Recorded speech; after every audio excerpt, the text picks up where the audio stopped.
En un pequeño pueblo entre colinas doradas por el trigo y acariciadas por el viento, vivía Nicolás, un joven que reparaba relojes antiguos y escuchaba historias olvidadas en cada tic-tac. Había heredado el oficio de su abuelo, quien le enseñó que el tiempo no se mide con números, sino con momentos que el corazón recuerda. Nicolás vivía solo en una casita de madera cerca del molino. Todos los días, al amanecer, abría la ventana y dejaba que el viento entrara, como si esperara que le trajera noticias de otro mundo. Aunque su vida era tranquila, algo en su mirada delataba que esperaba. Algo más. No sabía qué, pero sentía que el viento le susurraba un nombre que aún no conocía. Una tarde de otoño, mientras ajustaba un reloj de péndulo que no había sonado en años, alguien golpeó suavemente la puerta. Al abrir, la vio. Lina, una joven con bufanda azul, el cabello castaño desordenado por el viento y una sonrisa que parecía pertenecer al sol de septiembre. Traía un reloj de bolsillo entre las manos, uno que no funcionaba y que, según dijo, había sido de su padre. «Dicen que usted repara el tiempo», dijo, con una voz que sonaba como hojas secas cayendo. «Yo solo lo escucho», respondió Nicolás, sin saber por qué sus palabras salían más poéticas de lo normal. Ella rió, y en ese instante, algo en el aire cambió. El reloj que traía Lina tenía una grieta en el cristal, pero al tocarlo Nicolás sintió una especie de latido. No uno mecánico, algo más. Durante los días que siguieron, Lina volvió varias veces. A veces por excusas tontas, una pregunta sobre engranajes, una historia sobre su padre, o simplemente para mirar cómo Nicolás trabajaba. Él no decía mucho, pero cada vez que ella hablaba, el tiempo en su taller parecía detenerse. Fue entonces cuando Nicolás comprendió que su corazón había empezado a medir el tiempo de otra manera, no en segundos, sino en visitas, en sonrisas, en silencios compartidos, y en cómo el viento, cada vez que ella se iba, parecía más frío. Desde que Lina empezó a visitarlo, el taller de Nicolás ya no era el mismo.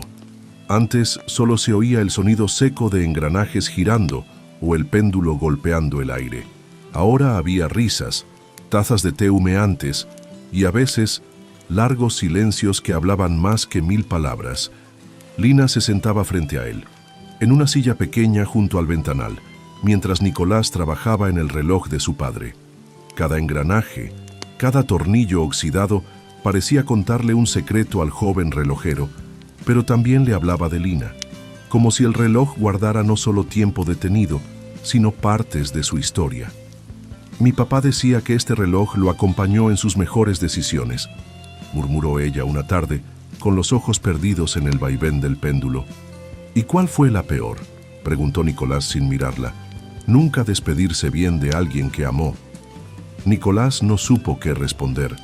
Siguió girando el destornillador en silencio, pero algo le apretó el pecho. Por primera vez deseó saber más. Quería entender los vacíos en las frases de Lina, las pausas largas, las miradas hacia la nada. Con el tiempo, comenzó a esperarla. No lo decía, claro. Fingía estar concentrado, con la lupa en el ojo y las manos manchadas de aceite.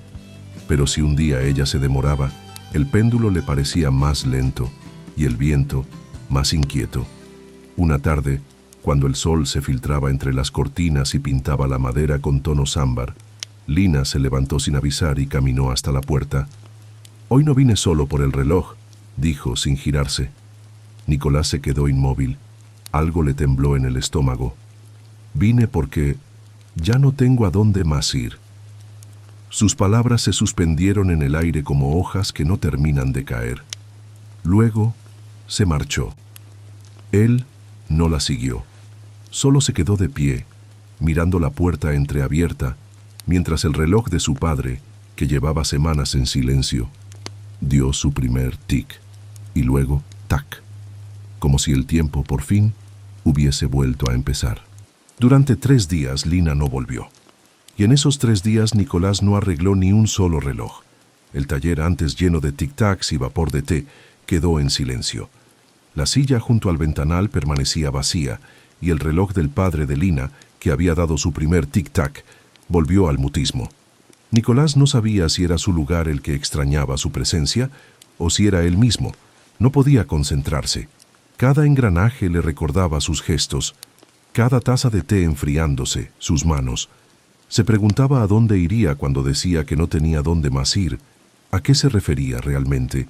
¿A un lugar físico o a un lugar emocional del que había sido expulsada?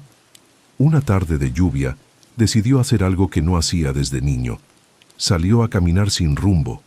Recorrió el borde de las colinas con el abrigo empapado y los pensamientos aún más húmedos. El viento soplaba fuerte, pero no llevaba respuestas, solo preguntas. Fue entonces que la vio. Lina, sentada bajo un árbol seco, con un cuaderno entre las piernas y los ojos rojos, no lo notó llegar. «Pensé que el viento me la había robado», dijo él con torpeza.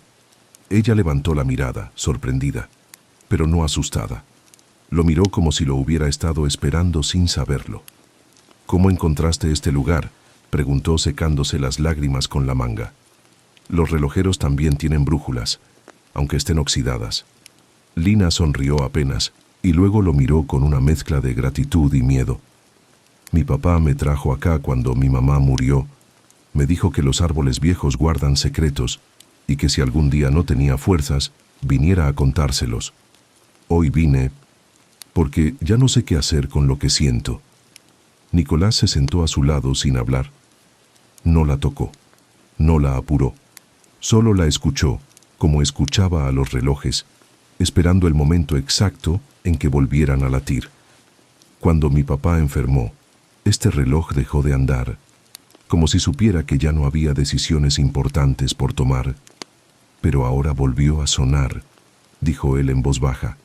«Lo sé», dijo Lina, y sus ojos, por primera vez, no temblaban. Por dentro, Nicolás sintió que también algo en él comenzaba a andar de nuevo, algo que no se reparaba con herramientas, sino con presencia. Desde aquella tarde bajo el árbol, Lina volvió al taller todos los días, pero algo había cambiado. Ya no venía solo por el reloj, ni siquiera por el té. Venía por las palabras no dichas, por el silencio compartido que no pesaba, por Nicolás, aunque aún no lo dijera en voz alta. Él también lo sentía. Lo sabía cuando al despertarse miraba la ventana antes de mirar la hora. Lo sabía cuando arreglaba otros relojes, pero el suyo, el del pecho, se aceleraba si oía pasos en el umbral. Lo sabía, aunque no supiera qué hacer con eso. Una noche, mientras caía una lluvia suave como susurro, ella llegó empapada. Había tenido una discusión con su tía, la única familia que le quedaba, y sin decir una palabra, se quedó de pie con los ojos bajos, goteando sobre el suelo de madera. Nicolás le ofreció una toalla, luego una taza de té, y por último, algo que nunca había ofrecido, su propia manta, la que usaba para leer junto a la estufa. Lina se sentó en el rincón más cálido del taller y tras un largo silencio habló. «A veces siento que el tiempo me mira desde afuera, como si no perteneciera a ningún lugar. Pero estás acá», respondió Nicolás más rápido de lo que planeó. Ella lo miró. No sonrió, no se quebró, solo lo miró como si le confirmara algo que ya sospechaba. «¿Y vos?», preguntó. «¿Dónde perteneces?». Nicolás no supo qué decir. En ese instante, todos los relojes del taller hicieron sonar su campanada nocturna al mismo tiempo. Un estruendo suave pero firme, como si el lugar mismo reclamara una verdad. «Tal vez yo pertenezca a alguien que también sienta que no encaja en el tiempo», dijo al fin bajando la voz. Lina no contestó. Solo se recostó en el sillón, con la manta hasta el pecho, y cerró los ojos. Pero antes de quedarse dormida, murmuró: «Entonces, quizás, el tiempo también nos está esperando». Esa noche, Nicolás no reparó nada. Solo se quedó mirándola dormir, mientras el reloj de su padre, en la repisa, seguía latiendo, como si no quisiera perder ni un segundo más. A la mañana siguiente, Lina seguía dormida en el sillón envuelta en la manta. El taller estaba en silencio, pero un silencio distinto, no de ausencia, sino de presencia plena. Nicolás preparó café, No lo hacía desde que su abuelo vivía. Sirvió 2 tazas y colocó una cerca de ella sin despertarla. Se sentó frente a su banco de trabajo sin tocar ninguna herramienta. Solo la miró.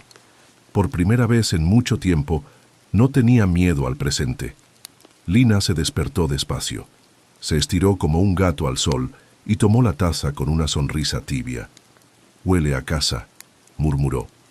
Nicolás sintió que algo en su pecho se abría como una flor en invierno. Quiso decir algo, pero se le ocurrió algo mejor. Fue hacia una caja de madera vieja. Adentro guardaba cosas que no mostraba a nadie, pequeños relojes que nunca quiso vender, piezas únicas, y uno en particular, un reloj de arena. No medía horas exactas, sino el tiempo que tardaban 2 personas en mirarse a los ojos sin hablar. Lo colocó sobre la mesa y lo giró. La arena comenzó a caer. Lina lo miró, divertida. «¿Cuánto dura?» «Depende de cuántas veces quieras volver a girarlo», respondió él. Ella entendió. Se quedaron así, mirándose, mientras los granos caían como segundos suspendidos. «¿Qué vas a hacer cuando el reloj de mi padre esté listo?», preguntó de repente. Nicolás bajó la mirada. «¿Y vos? ¿Qué vas a hacer cuando lo escuches latir otra vez?». Ambos sabían lo que querían decir, pero no se animaban a usar la palabra. Amor. Esa palabra que da miedo cuando es real y no promesa vacía. Esa palabra que puede romper relojes si se fuerza o hacerlos inmortales si se espera lo justo. Entonces, Lina se acercó al banco de trabajo y apoyó su mano sobre la de él. Solo eso. Un gesto tan simple como necesario. «Si me dejas, podemos quedarnos hasta que se acabe la arena». Y después la giramos otra vez. Nicolás no respondió, solo sonrió y giró el reloj de nuevo. El taller no volvió a ser igual, no por magia, ni por destino, sino porque, finalmente, 2 personas habían decidido pertenecer al mismo tiempo. Pasaron semanas. El reloj del padre de Lina ya funcionaba perfectamente. Su tic-tac era suave, firme, como un corazón que ha vuelto a confiar. Una mañana, Nicolás lo colocó en una cajita forrada en terciopelo y se lo entregó a Lina sin decir palabra. Ella lo sostuvo como si le diera un mapa. No solo marcaba el tiempo, marcaba un comienzo. «Gracias», dijo con una voz que no temblaba. «No tenés que agradecerme», respondió él. «Solo no dejes que vuelva a dormirse». Ella lo miró con esa mirada que ya no se esconde. Y entonces, por primera vez, lo besó. No fue un beso de película, fue uno de esos reales que no necesitan música de fondo porque el corazón ya está tocando algo adentro. Después de eso, las visitas se volvieron costumbre. Ya no eran solo visitas. Vivían juntos, aunque no lo dijeran con títulos. Lina traía libros, música, historias de su infancia. Nicolás la sorprendía con cajas de té raras y relojes imposibles de leer. Una tarde, mientras barrían hojas del jardín, ella preguntó, «¿Qué hacías antes de que yo llegara?». «Reparaba relojes». «¿Y ahora?». «Ahora los escucho latir». Ambos rieron. El viento sopló fuerte, y una ráfaga levantó un papel viejo que Nicolás había guardado entre engranajes. Era un dibujo de su abuelo, hecho muchos años atrás. Mostraba un reloj gigante con 2 siluetas dentro, tomadas de la mano. «¿Quiénes son?», preguntó Lina. «No lo sé. Siempre creí que era un sueño del abuelo». Ella dobló el papel con cuidado y lo guardó en su bolsillo. Tal vez era un aviso. El sol empezaba a esconderse. Desde el taller, todos los relojes sonaban a la vez, como si aplaudieran en silencio. El reloj del padre de Lina marcaba una hora exacta, pero ellos no la miraban. Estaban sentados bajo el mismo árbol seco donde antes lloraban, pero ahora lo hacían reír. Nicolás apoyó la cabeza sobre su hombro y cerró los ojos, y en ese instante el viento volvió a soplar. Pero esta vez no trajo secretos, solo paz.